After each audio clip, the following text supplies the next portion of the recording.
Pois é, pessoal, bom dia. Hoje a gente vai falar um pouquinho sobre princípios. Oi?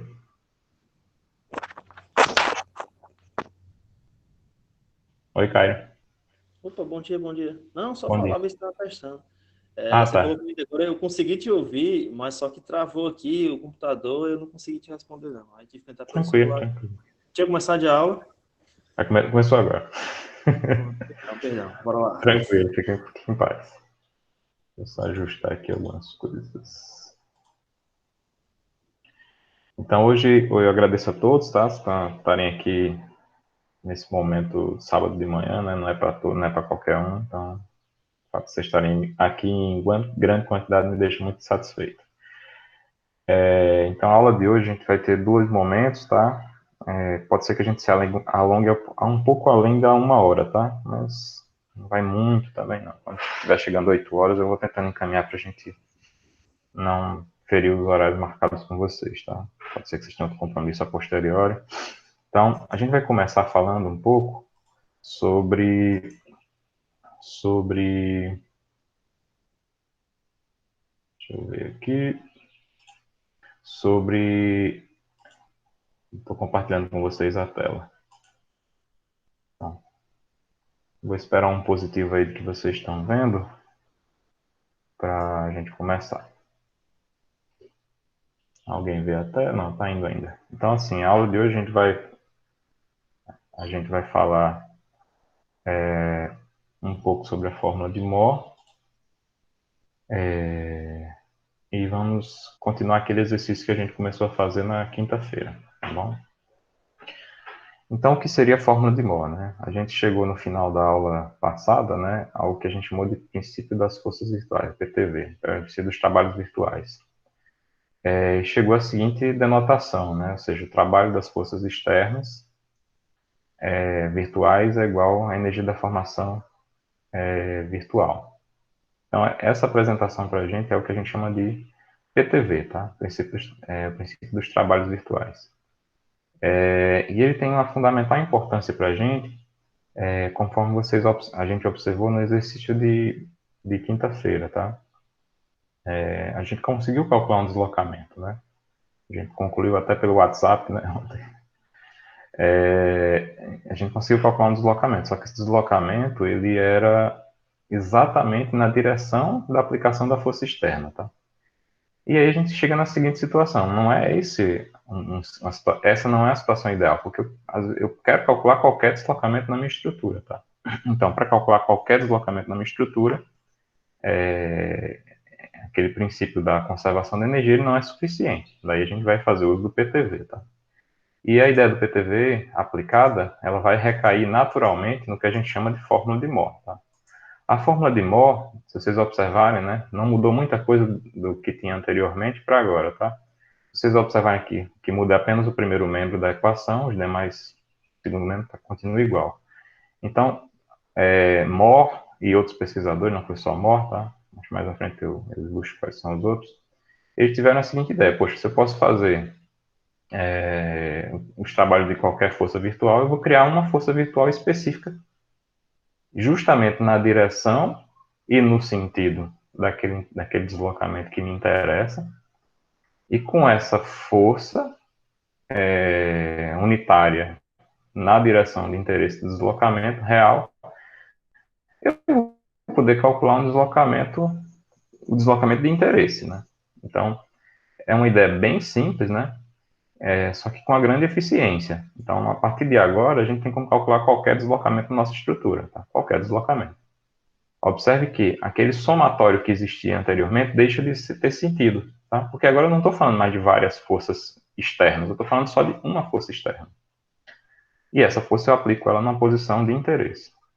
Entenda que essa força externa unitária, ela é virtual. Por quê? Porque ela de fato não existe.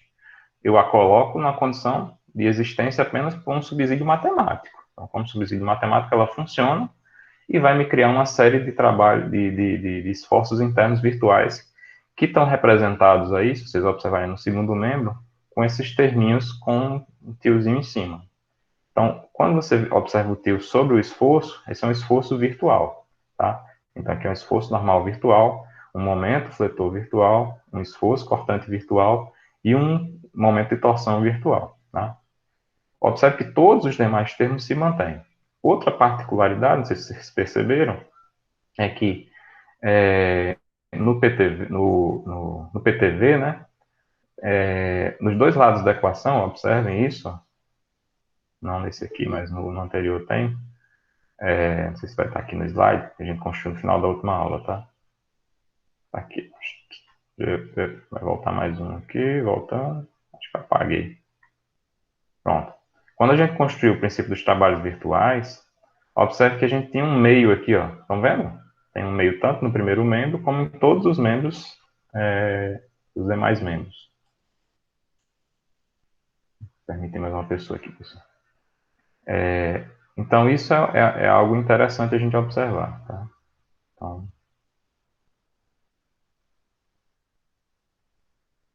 Então, na fórmula de Moore, o que a gente acaba apresentando, né?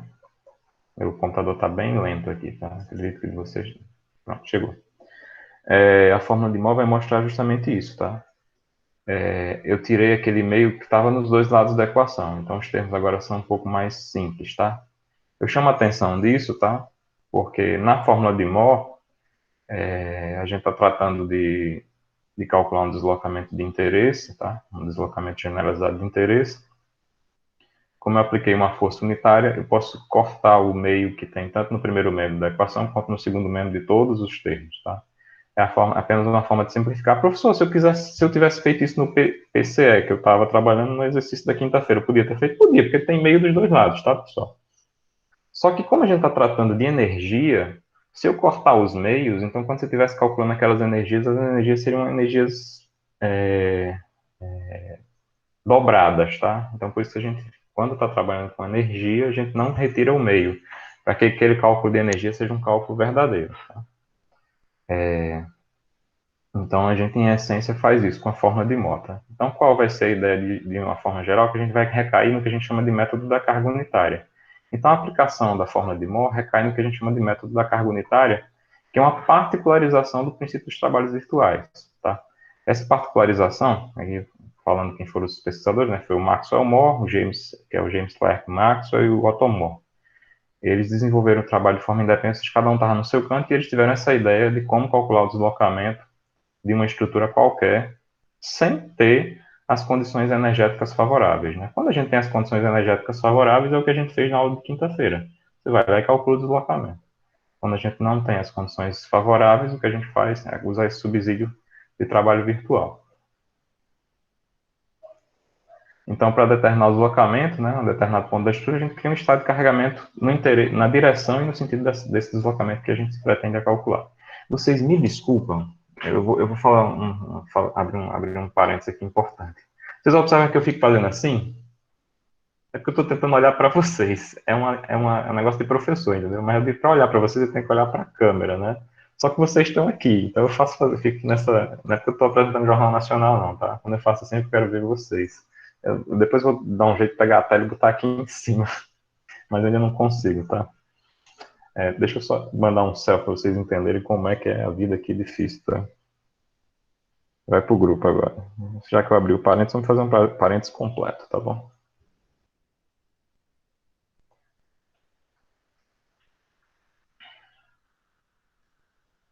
E é horrível não ter a reação de vocês, sabia? Não sei se vocês estão caçoando de mim aí, falando mal. Vai. Eu sempre quis fazer isso, então vou aproveitar para fazer hoje. Tá no grupo aí, vocês compartilhando seus status e tal. Então, voltando um pouco para a aula, peço desculpas, pessoal. Então, assim, esse método da carga unitária, ele vai servir justamente a gente calcular um deslocamento de interesse para qualquer estrutura, tá? E essa é uma das grandes vantagens do método, tá? Ele é um método universal. Então, qualquer deslocamento de qualquer estrutura que você se prontifique a querer calcular, é possível de fazer por meio dele, tá? Observe que o princípio da conservação de energia, que a gente trabalhou no exercício de quinta-feira, ele é extremamente restritivo, tá? Então, da mesma forma que o PC é restritivo, a carga unitária é absolutamente irrestritiva, ou seja, ela é universal, tá bom? E é com ela que a parte mais interessante, né? Esse princípio dos trabalhos de faz foi o que permitiu que a gente elaborasse os programas que a gente usa hoje em dia para a resolução de estruturas, tá? Então, tudo que a gente resolve em estruturas hoje em dia só foi possível por causa dessa ideia que foi tida pelo Moore e pelo Clark há mais de 100 anos atrás. Pelo Moore e pelo Maxwell, tá? Não sei se é Maxwell ou Maxwell. Se tem mais alguma coisa para falar, né? Eu já falei, né? Vai ficar ilustrado aí, tá?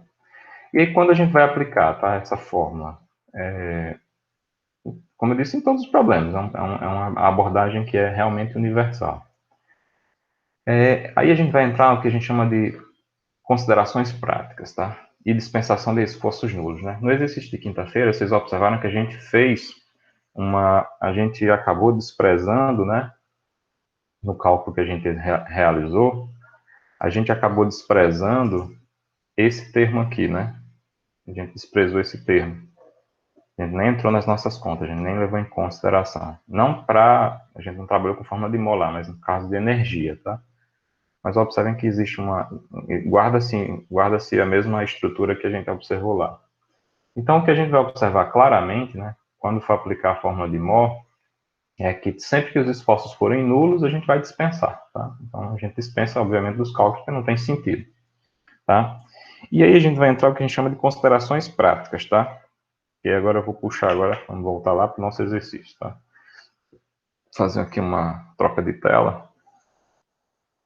Assim que eu chegar lá, se eu não passar direto de novo, não, cheguei. Essa confusão que vocês estão vendo aqui, vocês já devem ter visto no G-Drive, né? É justamente o exercício que a gente resolveu, né? A gente partiu daqui, deixa eu dar um zoom, se chegar lá um dia. Tá? Partiu desse probleminha, foi demais, calma, freia. Eu devia ter reiniciado, peço outra desculpa a vocês, que eu devia ter reiniciado meu computador de cedo, eu não reiniciei, então ele tá bem lento, tá? Então a gente partiu desse problema e foi resolver justamente a primeira parte do problema, né, que é o cálculo do deslocamento horizontal no ponto B. Pessoal, vocês podem sempre dar o feedback das aulas, tá? Não podem não, eu peço encarecidamente que vocês o façam, tá? O único feedback que eu recebi, por enquanto, foi em relação à visualização, né? Tem uma hora que a gente não conseguiu visualizar. Então, eu tentei aqui aumentar o tamanho do cursor. Eu não sei se agora fica mais visível para vocês. E depois eu quero a ajuda dos especialistas aí. Não sei se o Raul está hoje. Raul está por aí? Raul deve ser mais especialista que eu. Raul, como é que eu faço para tornar esse cursor extremamente visível? Depois você me dá as dicas aí no grupo em particular. Porque eu já vi pessoal dando aula que eu tentei, confesso que passei uns 2 dias tentando desistir. Eu sou meio de desistir, então, para criar algum tipo de notação em torno do cursor para que ele fique mais visível, tá? Então, por exemplo, o cursor agora está em cima do DY, tá? Mas eu já vi pessoal, alguém dando aula assim que fica como se fosse um círculo laranja em torno do cursor. Então, com isso a gente calculou, né? A gente queria calcular justamente um deslocamento. Observe que eu queria calcular justamente um deslocamento na direção de uma única força externa que essa estrutura tinha. Então, ela cai naquele problema de princípio de conservação de energia. Então, eu posso usar diretamente a fórmula de energia, ou seja, o trabalho das forças externas igual à energia da formação. E a gente fez todos os cálculos, foi para frente, foi para trás, calculou o diagrama do momento fletor, esforço cortante normal, tá?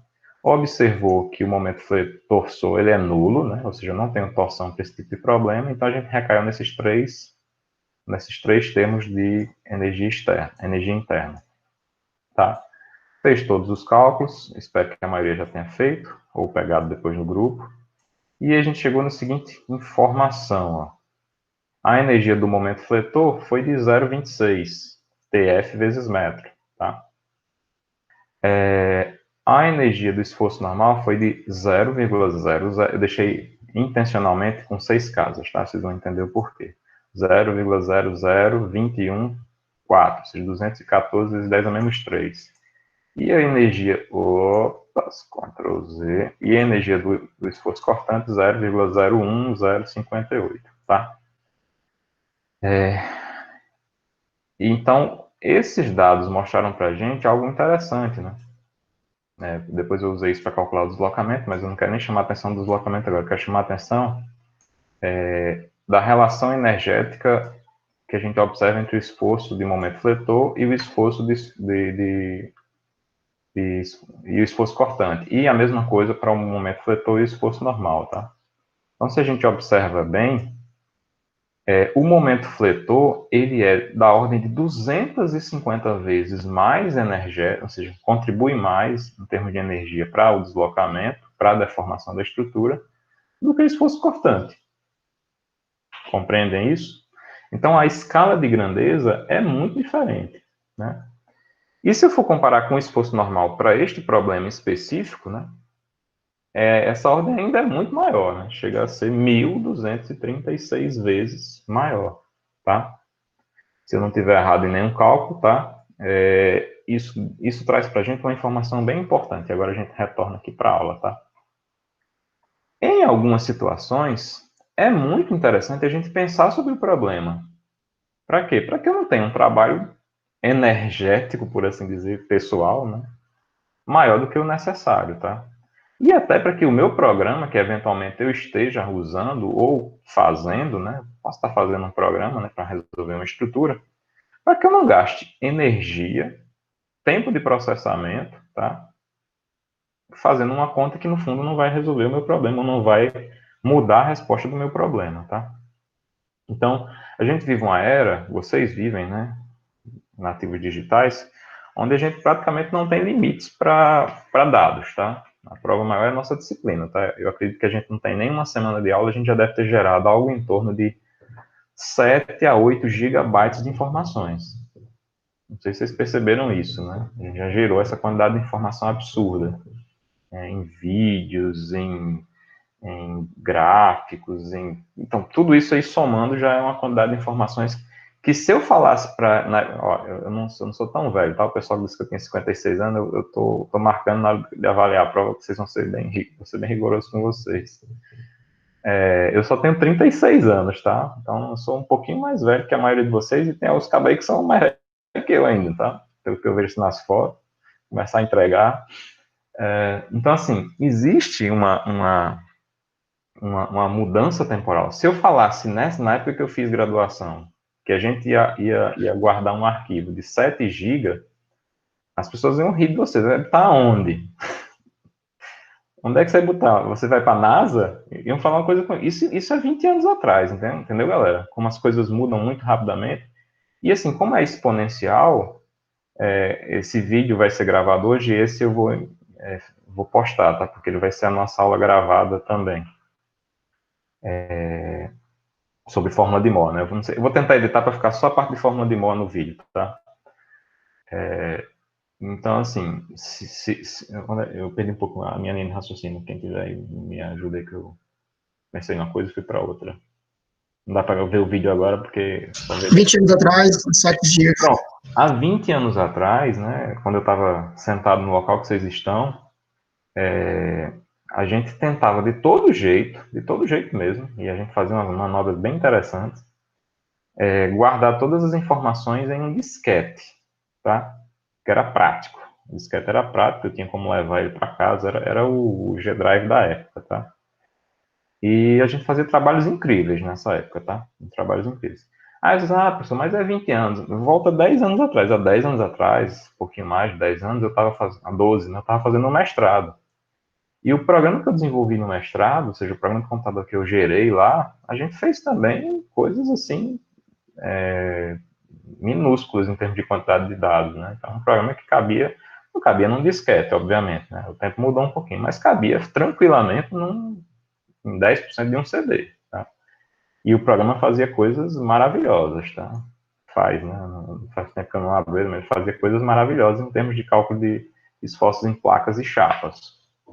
Então, assim, hoje a gente está numa era que a gente não sabe o que vai acontecer Vocês não têm como prever o que vai acontecer daqui a 10 anos, em termos de quantidade de dados, né? Então, a gente pode falar que daqui a 10 anos, provavelmente, quando o cara disser a mesma coisa, fazer uma correlação, regra de 3 simples, né? Daqui a 10 anos, Quando alguém fala, rapaz, sua disciplina gerou quanto de dado? Não, a minha disciplina gerou 40 GB no final. Nossa disciplina vai gerar uns 40 GB de dados. Tirando a parte dos trabalhos de vocês, tá? Se somar os trabalhos aí, o negócio vai explode, né? Depende do que vocês fizerem.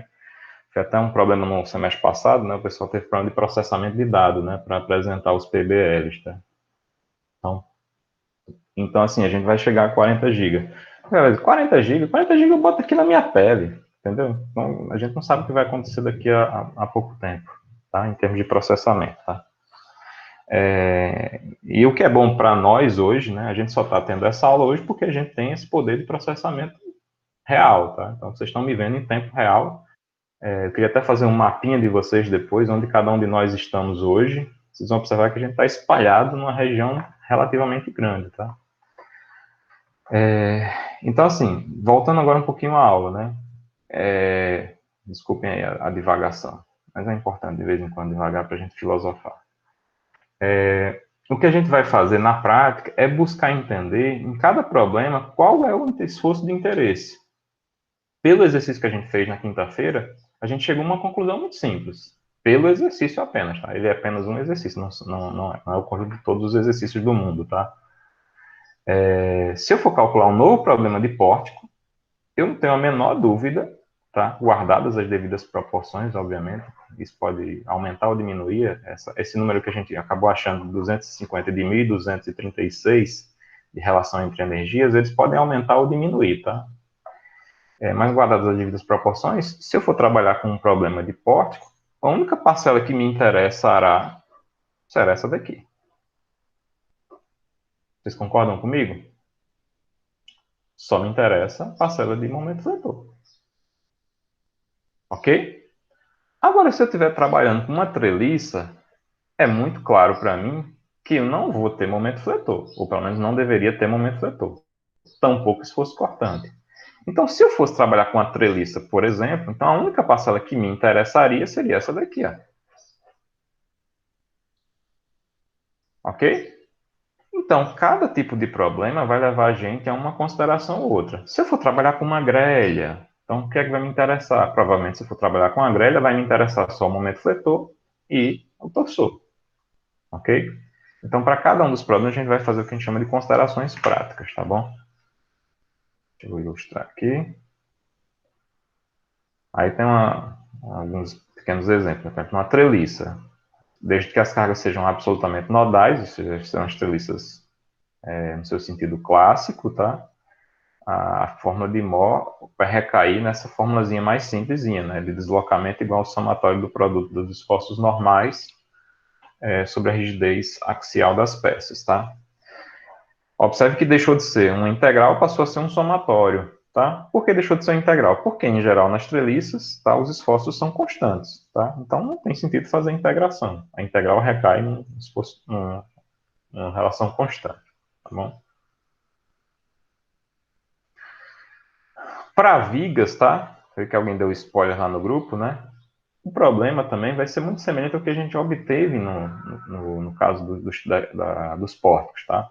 Então, em geral, nas vigas, o grande esforço de deformação, obrigado, foi o Charles, né?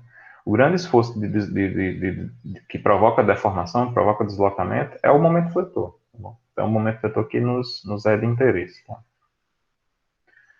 Então, qual é a vantagem muito prática em relação a isso, né? Agora pensando mesmo como um programa, tá? Então, se eu sou um programa, observem que, eu vou voltar aqui na equação, tá? Vou deixar aqui para a gente ir conversando sobre ela.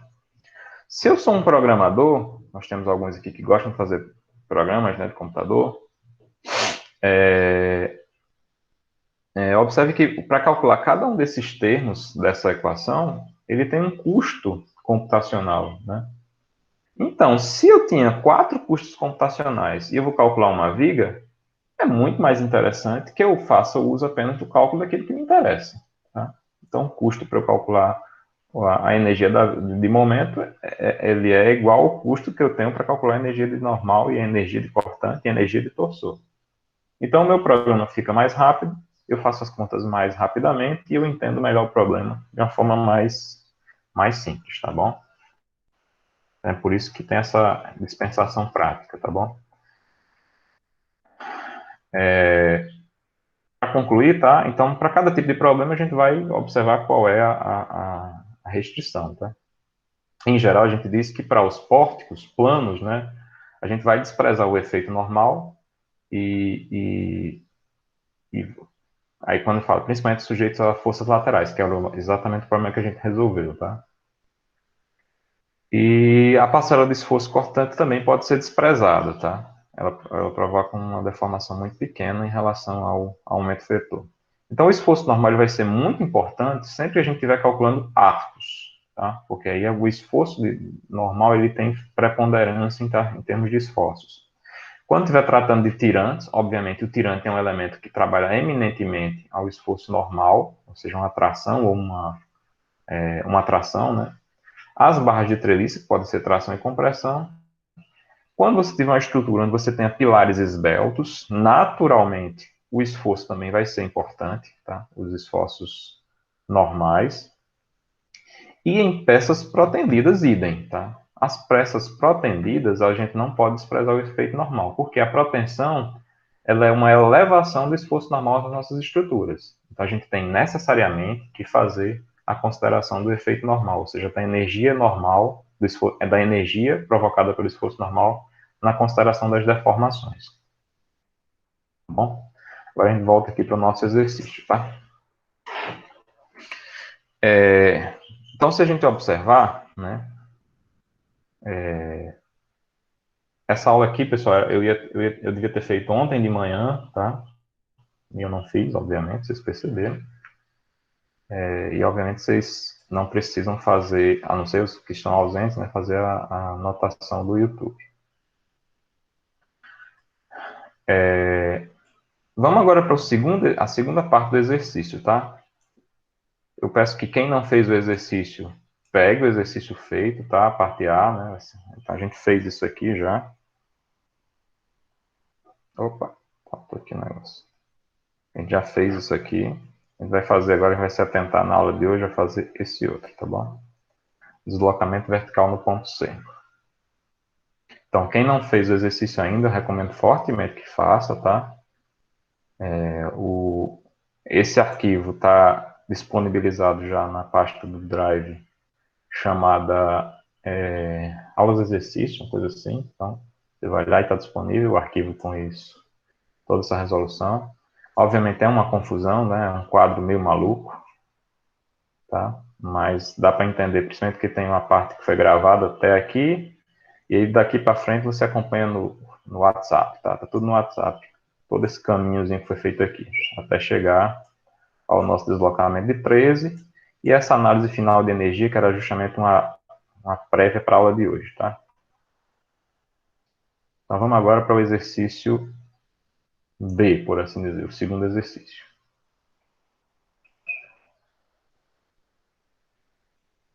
Eu vou criar aqui um quadrinho para tentar ajudar, tá? Ixi, ficou grosso. Então, ficou mais bonitinho aqui. Vou tentar usar quadros hoje, tá? Eu acho que pode ajudar a gente trabalhar dentro do quadro. Beleza? Então a gente vai resolver isso aqui. Esse é o nosso primeiro quadro. Aí vocês já sabem como ilustração o que é que vocês vão encontrar na hora de pegar o arquivo novamente, tá? Eu vou sempre atualizando o arquivo.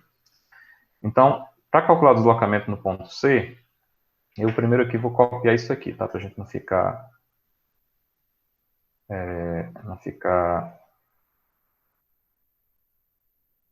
não deu certo, não. Ctrl Z, Ctrl Z, Ctrl Z, deu certo, volta, isso.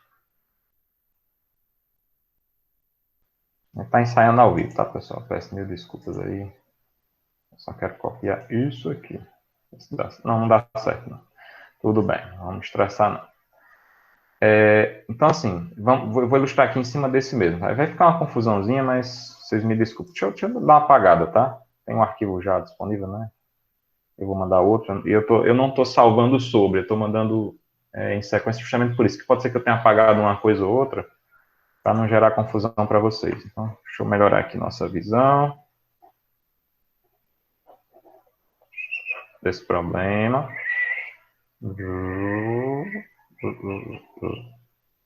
Efeitos especiais sonoros, tá?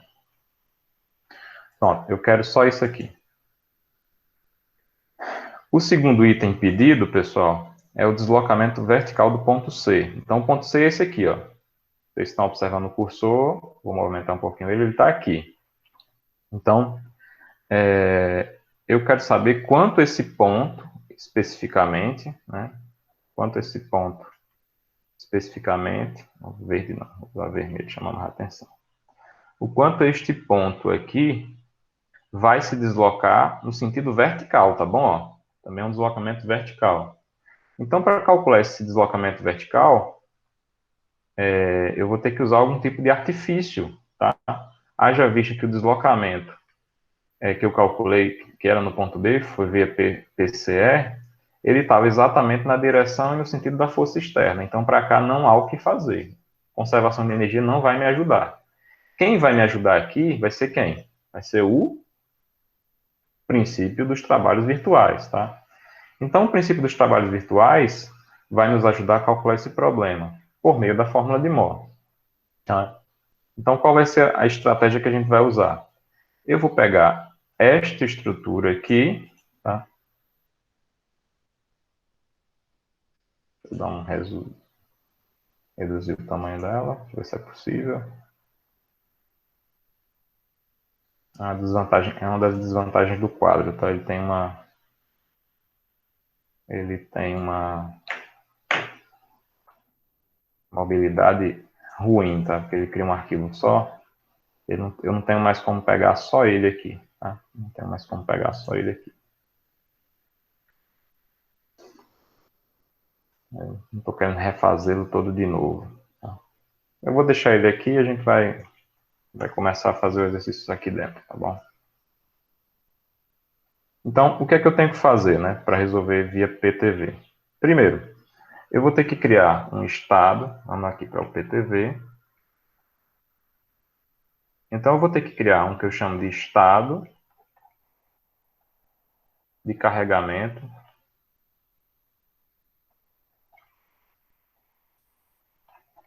virtual. Que estado de carregamento é esse? Esse estado de carregamento virtual, eu vou pegar o meu problema, está muito grossa a caneta, mas nossa. Meu problema que é este aqui.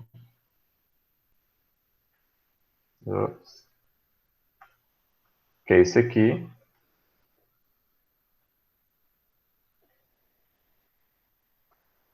E vou criar uma carga na direção e no ponto que eu quero calcular o deslocamento. Então, eu vou criar uma carga aqui, ó. Eu estava com as canetas tudo grossas porque eu estava fazendo exercício de outra coisa ontem. Ups. Aí funciona. Tá com raiva de mim. É o computador que eu não reiniciei. Ele está bem lento. Foi demais. Funciona, criatura. Esperar um pouquinho que está processando. São dados demais. Então, ó, vou aplicar uma carga unitária na direção e no ponto onde eu quero calcular o deslocamento. Então, entendam que isso aqui é um carregamento virtual. O carregamento real que a gente trabalhou está lá atrás, tá bom? O que eu vou criar é um estado virtual de carregamento. Então, para essa carga unitária aqui, eu vou novamente calcular quem são a reação de apoio aqui, nesse ponto, vou chamar de AY, a reação nesse ponto aqui, que é DY, e a reação aqui, que é AX. É um novo problema, com um novo carregamento externo. Lembre que a única coisa que ele preserva entre um problema e o outro é o quê? A geometria e as condições de contorno, ou seja, a geometria e os apoios. Ou seja, o resto, o carregamento externo é diferente. Então, é um carregamento agora até virtual. Ok? Então, a gente pode calcular agora quais são as reações de apoio. Para essa força aqui, qual vai ser a reação? Você vai entrar agora aqui no método cálculo dos esforços internos, tá? Cálculo das reações de apoio. Então, somatório de força na direção x igual a zero. Então, quais são as forças em x que eu tenho? Só tenho AX. Então, necessariamente, AX igual a zero. Soma de força das direções y tem que ser igual a zero. Quais são as forças em y que eu tenho? Eu tenho AX, AY, DY, mais, aliás, mais não. Mil perdões. Mais, tá, garoto? Hoje tá bem lento, tá, pessoal? Chega a hora que meu computador ele pede descanso, tá? Menos 1 igual a zero. O meu já chegou hoje, né? Eu quero descansar. E daqui a gente tira que AY mais DY é igual a 1. Tá bom? Então a gente tira a segunda equação aqui.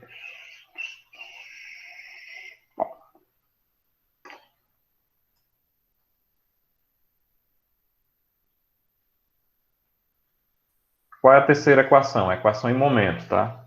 Então, somatório de momento em torno de Z é igual a zero. Quais são as forças que tendem a girar a estrutura em relação ao ponto A? Então, em relação ao ponto a força AY e a AX não fazem momento. Só quem faz é DY, tá? DY. E o braço de DY em relação a esse ponto, vocês vão lembrar, é 6. Está positivo porque se você fixar o ponto A, essa força vai tender a girar a estrutura no sentido horário. Aliás, anti-horário, né? Vai fazer a estrutura girar no sentido anti-horário, regra da mão direita. Menos a força de 1, o braço é o mesmo 6, 1 vezes 6, vai tender a fazer a estrutura girar no sentido horário, logo negativo. Então, isso aqui tudo igual a zero. Daqui eu já tiro, né, que quanto é dy? É igual a 1. Se dy é igual a 1, substituo isso aqui e vou obter que AY é igual a quanto? Zero. Ok? Vou diminuir aqui a bitola da caneta. Já está pequena, porque o quadro está pequeno. Ok? Então, com isso, a gente pode calcular agora, a gente pode traçar agora o que seria o diagrama de corpo livre dessa estrutura, tá bom? Eu vou fazer uma pequena modificação, eu peço desculpas a vocês, mas é até legal eu errar, para que a gente acerte mais na frente. Observe que, e eu já tinha calculado a y e a x, então só para a gente ter uma diferença de notação em relação ao que a gente já fez no início do exercício, que foi feito na quinta-feira, eu vou colocar um tio aqui em cima, ó. E o erro é bem intencional mesmo, tá? Vou colocar em todos agora.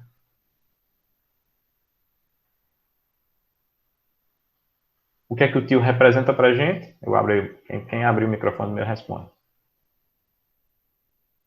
Virtual, né? Virtuais. Exatamente. É só para simbolizar que eu não estou tratando mais de cargas externas, estou tratando de cargas virtuais. Liga para quem falou, eu não consegui identificar quem foi. Beleza? Com base nisso, a gente pode traçar agora o que seria o nosso diagrama de corpo livre. E eu vou botar um tio bem grandão em cima dele só para fazer raiva a vocês. Virtual. Tá bom? Para ninguém confundir com o real. Aqui é a minha estruturinha. Qual é a reação aqui? Zero. Qual é a reação aqui? Zero. Só tenho reação aqui, ó. Então, vou desenhar ela com seu sentido. E há uma força externa, né, já conhecida, virtual, mas conhecida, de 1. Bacana. Vamos construir agora para esse diagrama de corpo livre virtual. Quem são os diagramas de momento fletor virtual, diagrama de esforço cortante virtual e o diagrama de esforço normal virtual. Ok? Não sei se vocês já conseguem observar, mas são bem simples nesse problema. E é intencionalmente que seja simples mesmo, tá, pessoal? Diminuir um pouquinho o zoom aqui. A gente tem uma visão mais ampla. Então, pessoal, quanto é o momento fletor da minha estrutura virtual? Para carregamento virtual? 0. É 0 para toda a estrutura. Por quê? Não tem força fazendo momento, né? As Nenhuma duas estão força gerada. paralelas. Exatamente. Paralelo não, Pia. Elas estão paralelas, sim. Elas estão, inclusive, paralelas e passam pelo mesmo eixo de suporte, tá? Então, elas não têm como gerar momento externo. Então, o momento aqui é 0, o momento aqui é 0 e o momento aqui também é 0. Tá? Esse é o nosso diagrama de momento fletor virtual. Professor, como é que eu observo isso e tal? Além de lembrar o que a gente fez em mecânica 1 e quem estou com os professores, você vai fazer seções nessas 3 posições. Secionando a estrutura aqui olhando para baixo, ninguém gera momento fletor. Secionando a estrutura olhando para cá, ninguém gera momento fletor. Secionando a estrutura olhando para baixo, ninguém gera momento fletor. Ora, qual é a cara do diagrama de esforço cortante da minha estrutura virtual? 0 também. 0 também, obrigado. Acho que é o Luigi, né? Estou quase reconhecendo as vozes de vocês. São 0 aqui, 0 aqui e 0 aqui. A única que não vai deixar a gente triste, o único que não vai deixar a gente é o diagrama de esforço normal. Diagrama de esforço normal virtual. Embora seja 0 aqui e 0 aqui, pelos mesmos motivos, né? Sessionei aqui, olhei para cá, ninguém. Sessionei aqui, olhei para cá, ninguém. Aqui, quando eu sessiono, encontro uma forcinha, que gera um esforço de compressão unitário, tá? Eu vou desenhar aqui com uma cor bem legal.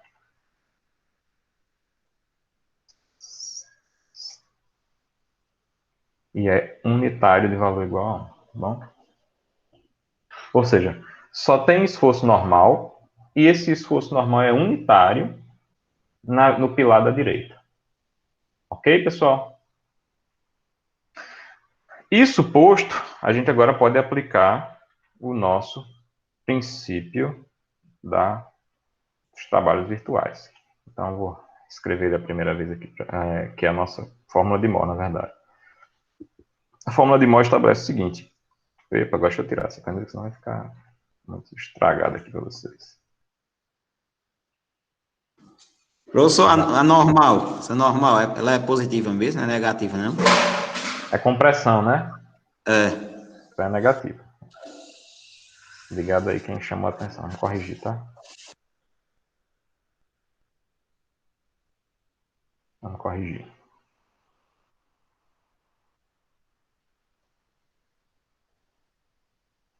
O medo que deve é apertar esse apagar a tela. Então, peço desculpas, é um valor negativo, tá bom? Então, se fosse negativo, eu teria traçado ele para o outro lado, tá? Mas eu não vou refazer, não. Vou deixar intencionalmente. Então, vai ficar gravado. A intenção de mostrar é só para dizer o sinal do esforço.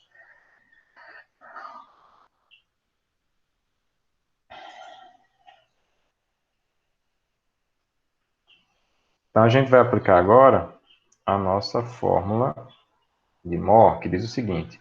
Eu criei um esforço unitário, é justamente esse 1 que está aparecendo aqui em cima, é essa força aqui, ó, vezes deslocamento vertical do ponto C vai ser igual a integral de 0 a L de M1 ou M-til vezes M sobre A, I, perdão, dx mais integral de 0 a L N1 N-til N sobre A dx mais integral de 0 a L Fs V-til V sobre GA dx. Agora vamos aqui, ó. Observe que a gente tem produtos em todos os termos. Produto do virtual com o real. O virtual é isso que a gente acabou de construir, está aqui em cima. O real foi o que a gente fez na aula passada. Ok? Foi o que a gente fez na aula passada. Então já está construído, eu não vou ter que refazer, né? Mas se esse M, agora eu vou chamar a atenção disso, ó. Se o M virtual é nulo, né? Então eu posso dizer que essa parcela aqui é nula. Se o esforço cortante virtual também é nulo, eu posso dizer que isso aqui é nulo, que é um produto, tá? Então, vai restar para a gente neste problema, delta VC, o 1 eu já vou até suprimir aqui, vai ser igual a integral de 0 a L, N til, N sobre A dx. Então, essa, resumidamente, é a expressão que vai resolver o nosso problema. Ok? Que vai resolver o nosso problema. Vou criar um terceiro quadro. Achei que ia caber nos dois quadros. Vou criar um terceiro quadro agora aqui. E nosso tempo já está lá na frente, né? Para variar. Senhor Jesus, me ajuda a fazer com que o tempo passe mais devagarzinho nessa aula. Posso ouvir um amém?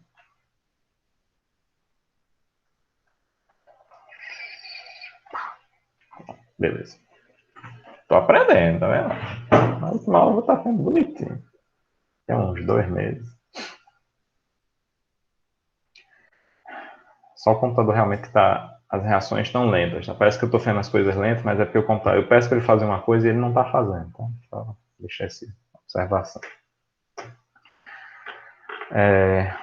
Então, só para rememorar, vamos pegar aqui quem foi o nosso esforço normal virtual, tá? Real. Ele está aqui, guardado em algum canto. Ó.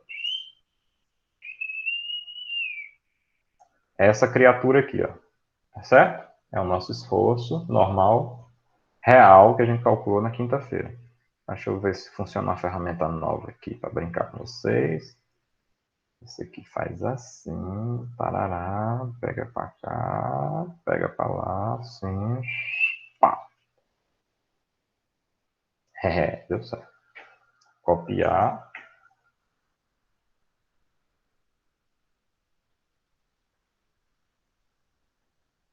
Daqui uma semana ele me dá o zoom de volta lá.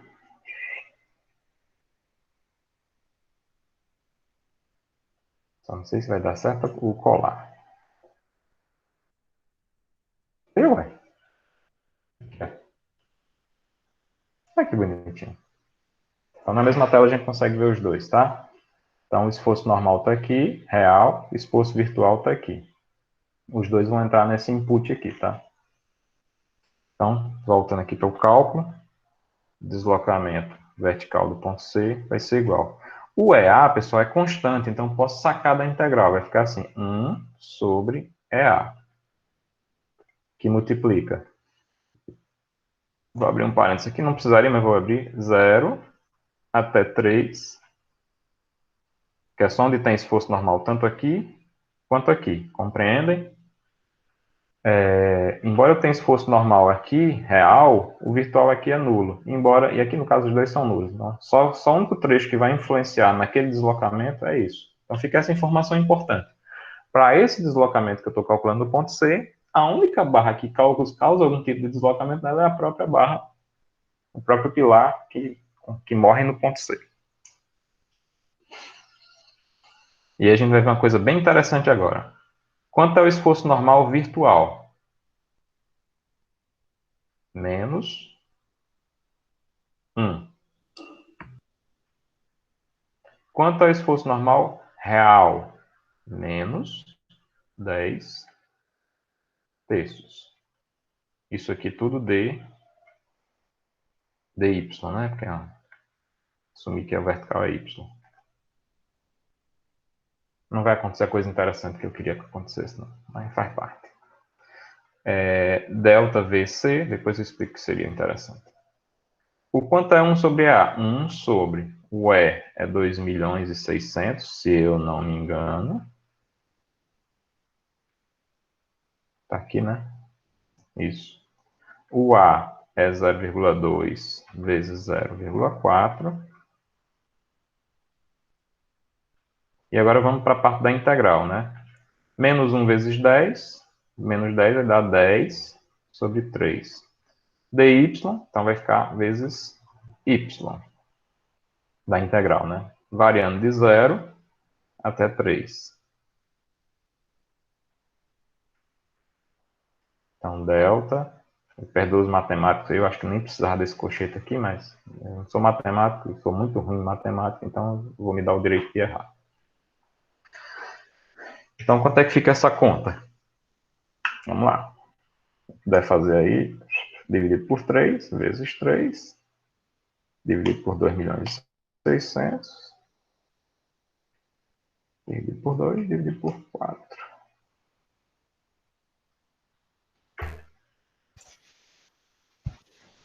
Pode dizer? Acho que eu errei alguma. Pode, eu errei aqui, que deu um número doido aqui. Eu não passei. 8 vezes 10 é menos 5.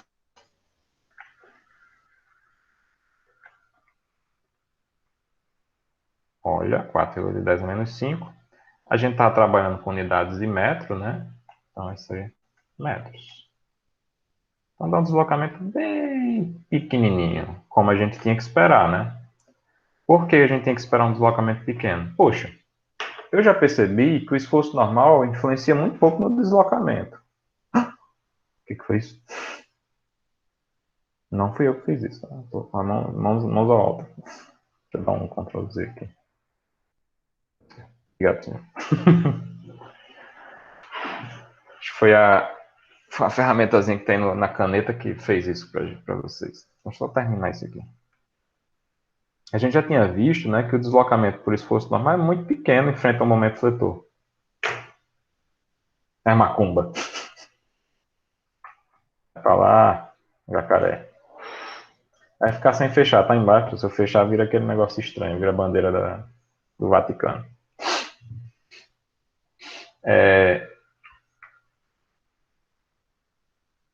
É, se o esforço normal é o único que contribui para o deslocamento, e eu sei que o esforço normal contribui muito pouco, nesse caso aqui, então o deslocamento é muito pequeno, tá?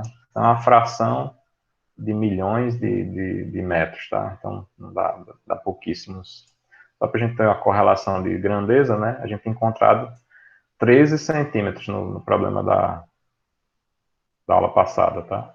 E agora a gente não encontrou nem sequer 1 centímetro, tá? Isso aqui é muito menos que 1 centímetro.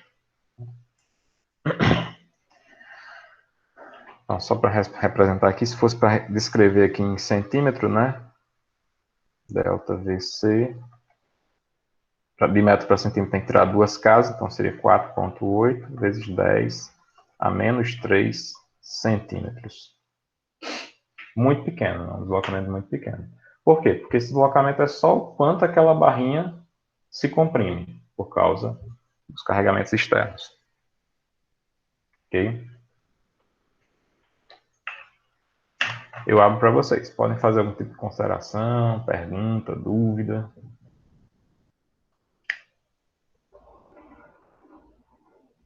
Hoje eu esqueci de novo minha garrafinha, tá? Eu tô já sem voz.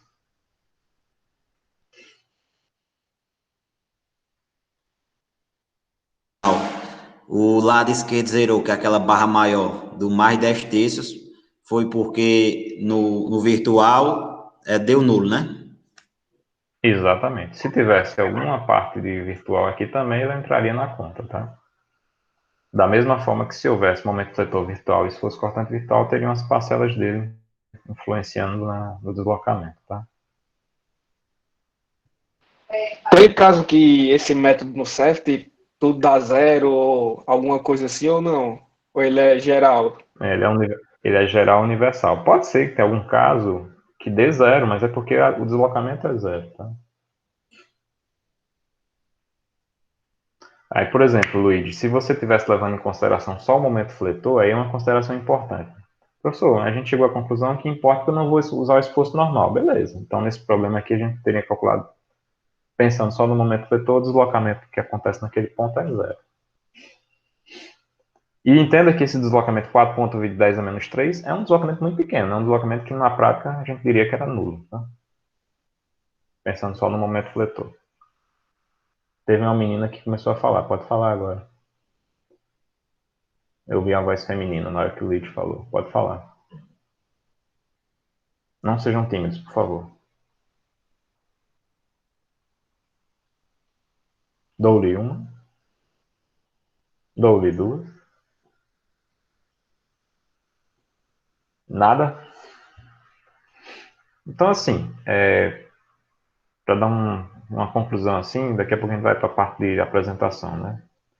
Pessoal, fiquem sempre à vontade, tá? Para perguntar no grupo ou no particular, não tem conversinha não, tá? Se eu não responder na hora, obviamente é porque eu não estou conseguindo. Assim que eu puder, eu respondo. Se eu não responder, mesmo depois de passar um tempo, aí você entende o seguinte: eu vi a sua mensagem, na hora que eu já expliquei isso em sala de aula, não vou explicar para vocês, tá?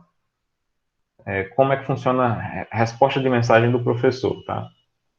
No grupo é até mais tranquilo, tá? Porque é muita gente, então eu vou sempre ver o grupo. Se for no particular, se você vir que eu li a mensagem na hora, já fica esperando que eu responda. Se eu não responder na hora, significa que eu vi a mensagem, mas eu estou provavelmente brincando com o Daniel ou fazendo alguma tarefa que eu não estou respondendo o WhatsApp nessa hora, tá? E aí, eventualmente, sua mensagem já foi lida, mas eu não respondi. Se a minha memória, que é muito ruim, depois de um tempo, lembrar que eu tinha que te responder, eu vou lá e te respondo. Se não responder, eu sugiro que você faça só o seguinte: escreve um pontinho e manda de novo a mensagem. Que a mensagem volta a ficar não lida para mim, aí eu tenho a possibilidade de responder, tá bom? No WhatsApp, tá? E no grupo é mais tranquilo, porque o grupo eu vou sempre ver, eu vou ver alguma coisa que eu não deixei de responder ou não respondi. E assim, fiquem totalmente à vontade. A gente não tem encontro presencial, então presencial é quase que o tempo todo, tá? E às vezes eu peço desculpas a vocês se eu escrever as coisas no grupo no horário inadequado, tá?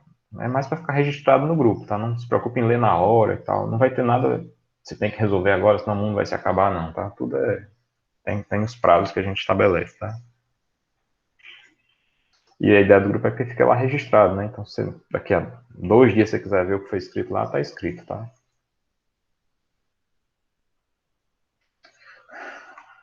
Por hoje é só, pessoal, em relação à aula. Então, vou passar agora para aquela nossa fase de apresentação de vocês para que a gente se conheça, tá? É a hora que a negada o pessoal começa a fugir, né? Não fuja, por favor.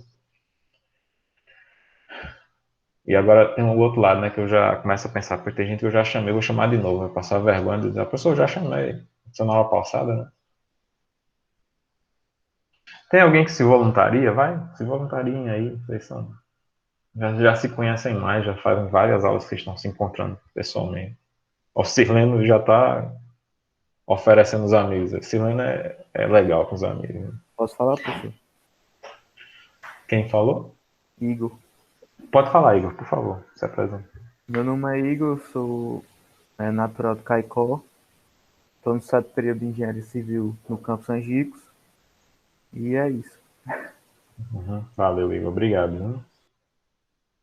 Mais algum candidato? São 4 por dia, tá? Eu, Raimundo, Renato. Renato, por favor, se apresente. Então, meu nome é Renato, eu sou estudante de Engenharia Civil do campus Mossoró, faço o 7º período e sou natural do Piauí. Acho que é isso. Obrigado, Renato. O Paulo Silas fugiu. Eu chamei ele para falar, agora ele fugiu. Vou falar agora, pode? Quem foi? Luigi. Luigi, pode falar, Luigi, por favor.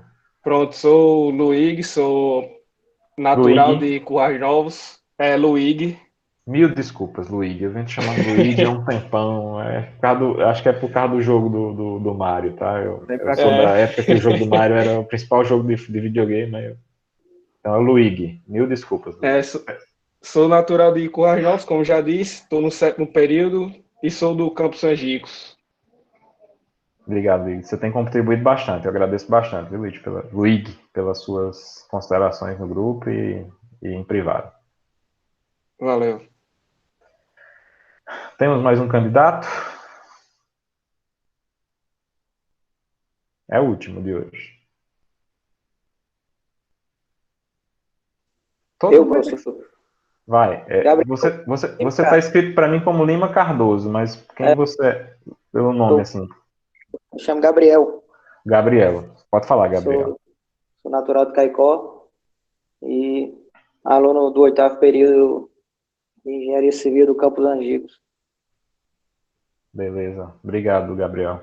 Nada. O pessoal do Caicó se apresentou hoje, né? Pelo menos dois, né? Eu tenho um grande amigo em Caicó, que é o Ebert, né? Ele se formou aqui na UFES, em Mossoró, e tive Conheço mais. Terminou o ensino médio o como. diocesano. É, Você estudou com diocesano. ele? Estudei. Legal. Pronto, o Ebert, ele foi o nosso primeiro aluno da UFES a fazer mestrado na USP, Isso tá? na Na de USP. São Carlos. Eu Justo. tive o prazer de, Tem que tive o terminar já. prazer de, tive o prazer de conhecê-lo, né? Na época que eu estava fazendo doutorado, ele foi para São Carlos, a gente montou uma relação de amizade, morou com a gente um tempo lá em casa. Pessoa muito boa. Pena que ele fez um concurso para professor substituto de vocês, e pena que ele não passou. Ele deveria ser professor substituto de vocês essa época passada aí, tá bom? Pessoal, agradeço demais, desejo um bom sábado para todos, um bom final de semana. Professor, a A gente chamada, fica... vai ter? Sim, obrigado. Vocês estão sempre me ajudando também nisso aqui. Eu esqueço essa chamada porque é um processo aqui meio...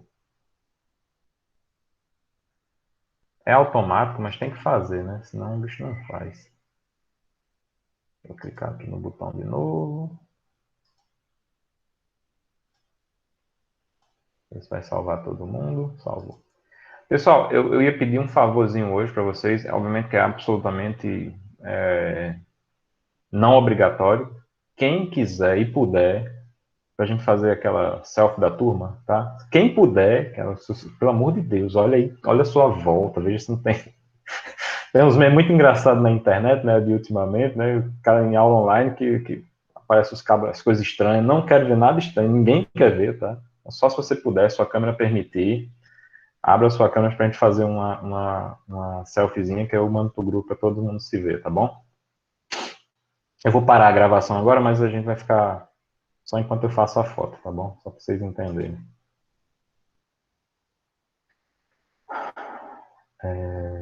Deixa eu ver aqui como é que eu faço. Primeiro eu vou parar a gravação. Parei.